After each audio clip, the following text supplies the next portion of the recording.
You had a beautiful daylily season, but now they're done blooming. So what's next? As you know, daylilies are one of the easiest to maintain flowers that there are, but they're not totally maintenance free to get them looking their best in your garden. You're going to need to do a little bit of maintenance, and right after they finish blooming, there's some things you can do to make your daylilies look better. So I'm going to talk about that, and I'm going to start with this clump right here. And these actually look pretty good, but you know, they got the old scapes still hanging around. And so on a lot of varieties, what you'll find is you can just pull that out, right? It's just going to come out like that. I did not loosen these ahead of time. These are just coming right out, as easy as that, right? But I did notice that this one here still got some green on it. And while I'm at it, this one's not going to pull out. So I'm just going to cut it off. So if you get a variety that looks like this, you can just pull the scapes out. And the other thing I would probably do just to clean it up a little bit is this foliage. This is foliage that probably came out early in the spring. You know, so it's been out for what, 4 or 5 months now.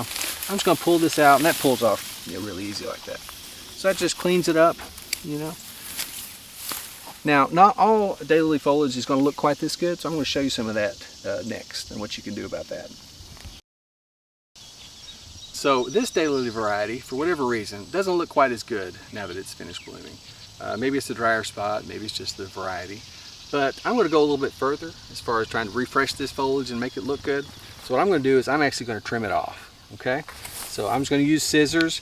You could use a knife, or if you have a huge bed, I've used a weed eater before. So I'm just going to take it and cut it off just like that. And we'll pull away this old foliage.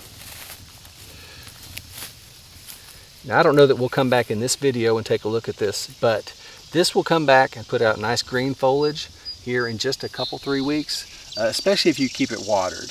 That's going to be the best thing you can do for it to help the foliage come back as quick as possible. That was pretty short and sweet. Daylilies are pretty easy to grow, so if you feel like you can just pull the scapes out, do it. If you feel like they need a good haircut, do that too. They'll come back. Daylilies are a great plant.